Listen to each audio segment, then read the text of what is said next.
the next single linked list problem that we will try to understand and solve is find the intersection of two linked lists. So the problem statement says that you are given the heads of two single linked lists, namely head A and head B. Return the node at which these two single linked lists intersect. If the two linked lists have no intersection at all, return null. So the problem statement says that we have gotten two single linked lists, namely in head A and another single linked list in head B, and both of them will basically get merged at a point, basically get intersected at a point. Ultimately we need to find that intersection point and we need to return the node at which those two single linked lists are intersecting. If at all, if there is no intersection, then we can return null. In the case of Python, we will return none.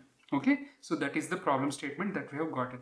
Let's take the first example that we have gotten here and let's try to understand what exactly the problem statement means when it says intersecting at a point. So the first single linked list here that we have gotten is 1, 2, 3, 4 and 5. Here the second single linked list is 6, 7, 8 and after that it is 3. That means after 8 it is connecting to the 3 of the first singly linked list. That means that intersection is happening at node with the value 3. So the output should return node with the value 3. Okay.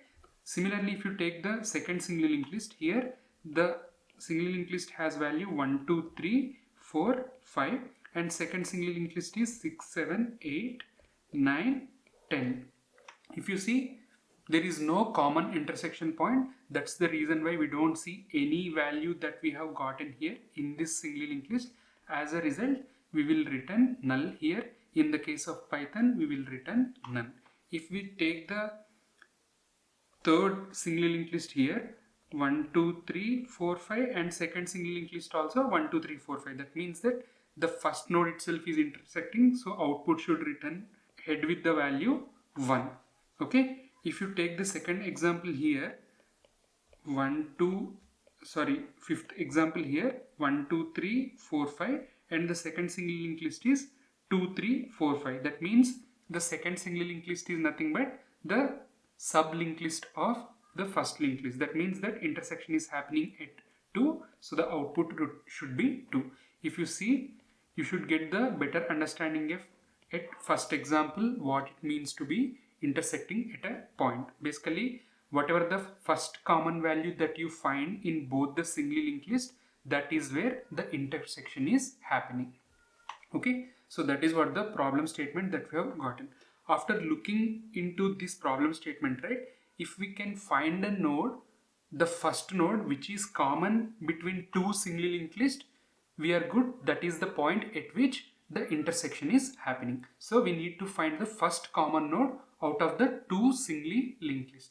So for that, obviously we can take the help of a hash map, right? With that we will be able to solve it. So here two single linked lists that we have gotten are like what you see on the screen. If you see, if we represent that in the pictorial representation, they will look like this. So here the first single linked list is very straightforward and second single linked list first value is -1 and next value is -2 and the third value is nothing but 2. This is where the first common occurrence is happening. So we can say the intersection is happening at 2. Now using the hash map approach, according to our algorithm, we need to find the first basically duplicate node. Okay, that is common in the two single linked list. Duplicate, or what you can say is common node in two single linked list, then that is the intersection point. For that we will be building a hash map. This hash map is nothing but a key value pair, right? So here in the key we will store the entire node reference value. It is completely up to you. You can store some boolean flag or you can store some integer. It is completely up to you. We are not bothered about the value that we are storing here. We will only take the help of the reference of the node itself. So first what I will do is I will start iterating over the first hash map completely and I will put all the node references into the hash map. So here if I iterate first single linked list, I will put the node reference of the complete node reference. I'll put the entire node object and boolean value. Let's just assume that I'm putting true. I'll move on to the next node. So 2 also I will put true and move on to the next node. 10 will get added. Then 3 will get added and 4 will get added and then 7 will get added onto the hash map. So this is the hash map that we have constructed after iterating over the very first singly linked list. Now what I will do is I will start iterating over the second singly linked list. So here the first value is -1. -1 is present inside this hash map. There is no complete node reference of -1 inside this hash map. So we will move on to the next node. 2 is present in the hash map. 2 is -2, sorry, here we have -2, right? So node with the complete reference -2 is present in this hash map? No. So immediately we will move on to the next node where we go to 2. If you see, as part of the first single linked list traversal, we have put the complete node reference of 2 in the hash map. Since we have reached the same node here, we have the complete node reference. So we have found the first common node that is common between these two single linked lists. That means that the intersection is happening at the node with the value 2, and we can return that node with the value back to the user. Okay, so this is a simple hash map based solution, but the problem here is we will end up consuming order of n units of memory if at all, if the first single linked list has n nodes, because first of all we have to construct that hash map, then only we will be able to check the second singly linked list nodes available in that hash map or not. So the space complexity will become order of n, even though the time complexity will be constant, which is order of n itself. Now, how we will solve this problem effectively? With the help of a simple iterative approach. So that is where a simple iterative approach with a simple twist in the iteration process comes into the picture. That process we will discuss right now. Now let's see how can we use a improved iterative process for finding the node at which the intersection is happening. So here what I will do is I will parallelly traverse both singly linked lists. That means first I will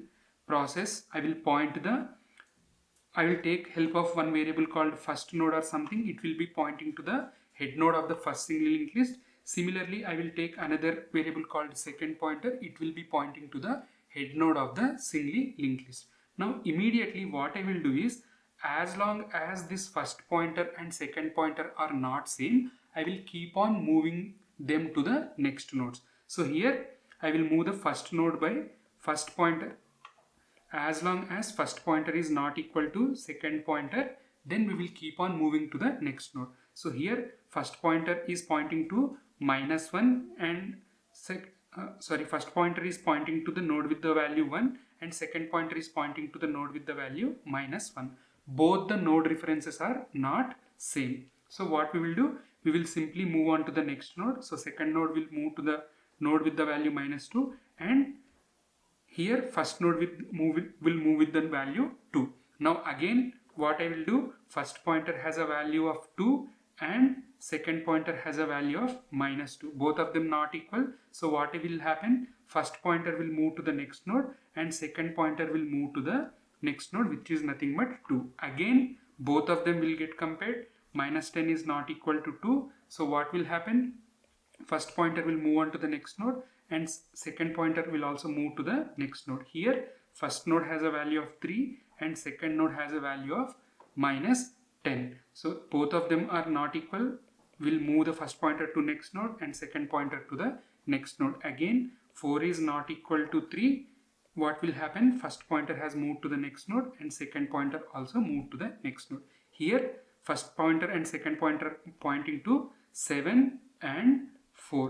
Both of them are not equal. Remember that even though you are seeing the numbers on the screen, remember that we are comparing the complete node references. Remember that is an important point, because if we are simply relying on comparing the values, there is a chance that there might be duplicates in the single linked list. So whatever the process that we are writing will not work.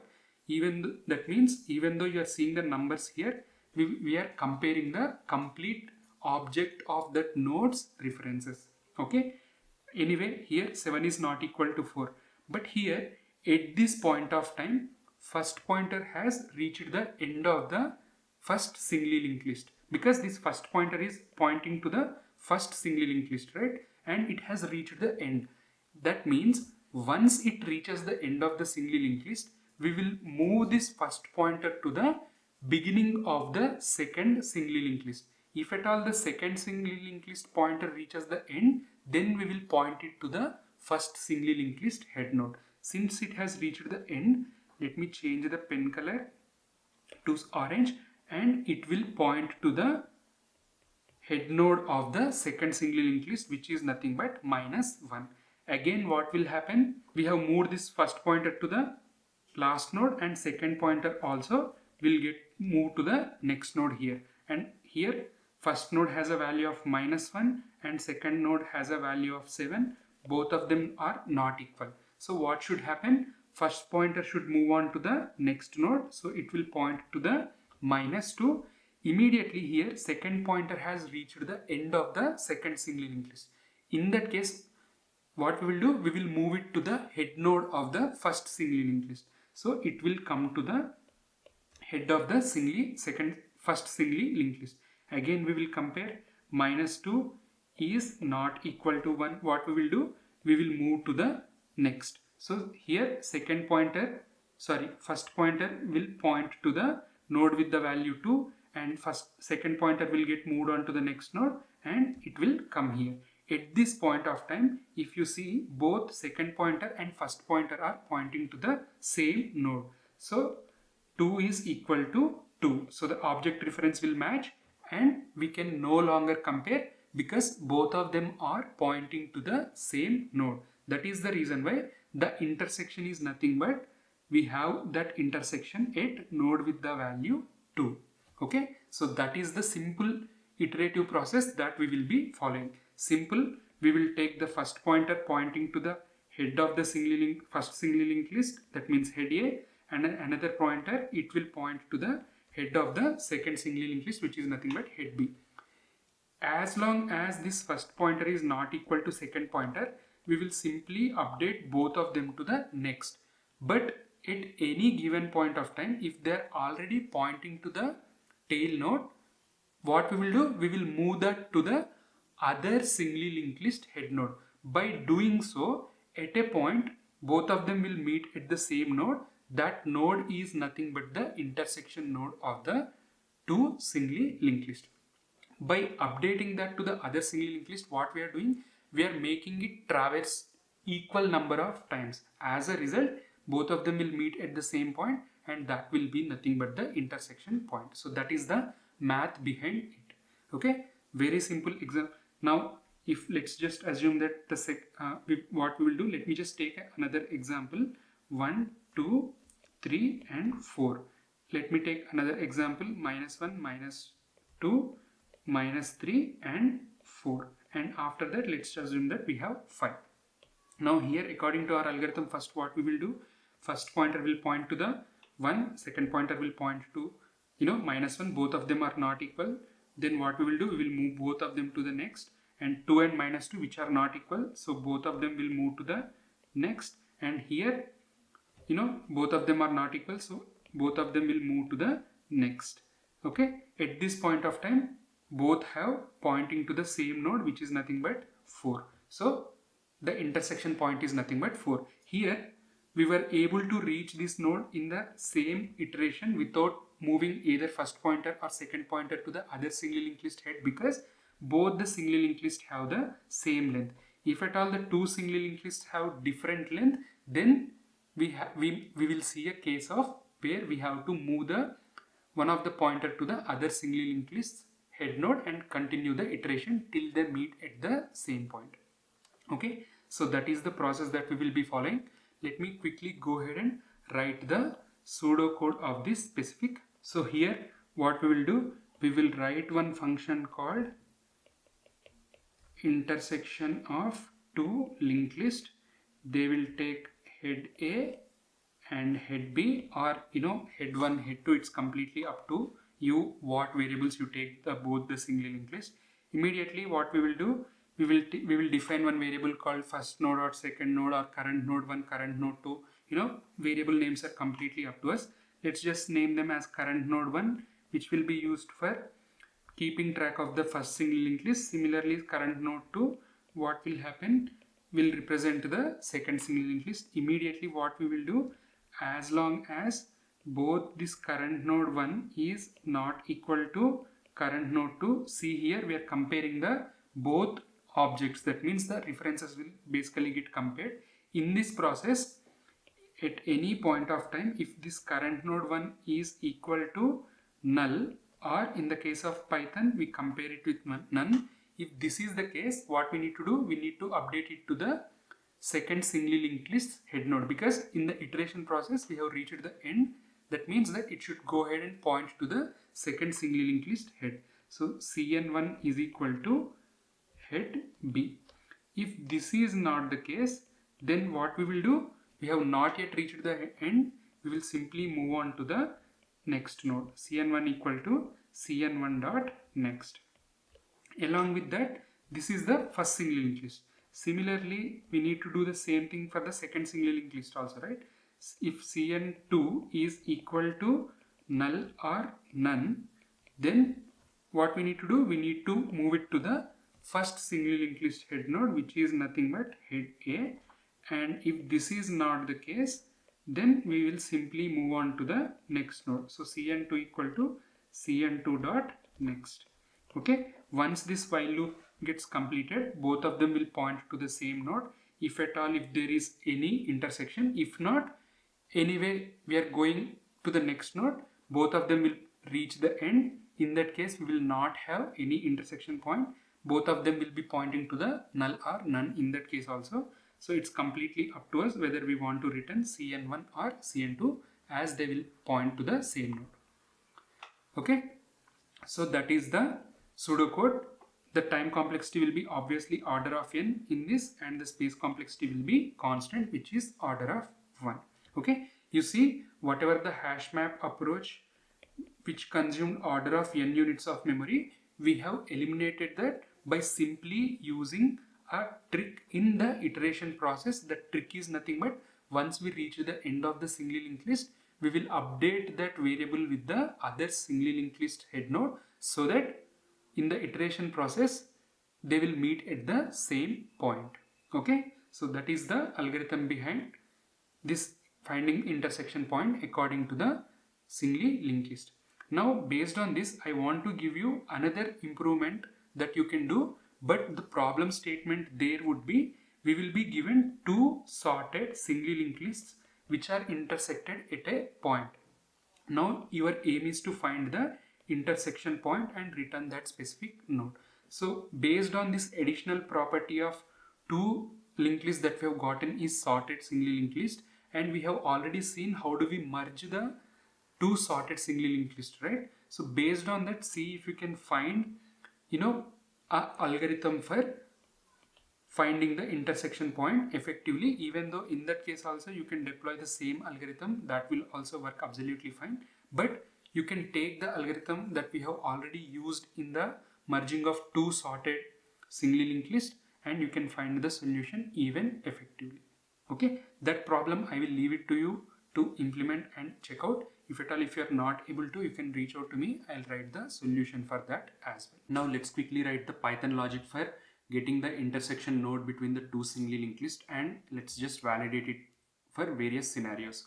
So here inside this function, whatever I have defined, let me just define variable called current node 1. This will be pointing to the current node that we are processing from the first singly linked list. So I'm just assigning it with the head 1 at this point of time. Similarly, let's just define another variable current node 2, and let's just initialize it with the head 2, which is nothing but the second singly linked list head node. This variable will basically point to the current node we are processing from the second singly linked list at a given point of time till we reassign the variables to other singly linked list, as we have discussed in the approach previously. So here let's just run a loop while this current node 1 is not equal to the current node 2. In this case, what we will do, If at all this current node 1, whatever we have, if it has reached the end of the singly linked list, then in that case current node 1 will be having the none, right? In this case what we will do, we will assign the second singly linked list head node to the current node 1. So current node 1 is equal to head 2. Okay, if this is not the case, that means that we haven't yet reached the end of the singly linked list. In this case we will update current node 1 with current node 1 dot next. Okay, we are simply moving on to the next nodes. The same logic we need to do it from the current node 2, which is nothing but the second singly linked list as well. So if at all the current node 2, whatever we have, if it is equal to none, that means that we have reached the second singly linked list end. In this case we will assign the first singly linked list head node. If this is not the case, we will simply move on to the next node, which is nothing but current node 2 is equal to current node 2 dot next. Okay, if at all if there is any intersection between these two singly linked lists that both become equal, in that case we can basically return that node itself, because that is the intersection node between these two singly linked lists. So here let's just return current node 1 itself. Okay, so that is the simplest and effective solution for finding the intersection between the two singly linked lists. Even if there is no intersection between these two singly linked lists also, as we keep iterating over this logic, basically we will reach the end of the singly linked list, both current node 1 and current node 2 at the same time. So both of them will be pointing to none itself. So even if there is no intersection, whatever the logic that we have written will work absolutely fine in that case as well. Okay, here that is the implementation. To validate this, I have created the object of the singly linked list and I have added 5 values into this. Similarly, I have created another singly linked list and I have added 3 values into this singly linked list. Now to establish the intersection, what I have done is, to this second singly linked list tail node, which is nothing but this 8, to this 8 I am assigning, to this 8's next I am assigning the first singly linked list node at second position, that is nothing but this 3. So the intersection is basically happening between these two singly linked lists at the node with the value 3. So if we run this code right now, the output should be 3. So let's just try to run this and validate. So Python 3 singly linked lists practice intersection between two lists.py. If you see here, we've got the node reference because we are printing the entire node. Rather, if we print dot value, we will get the value of the node itself. So if you see, the output that we've got is 3. Okay, that is because the intersection is happening at the node 3.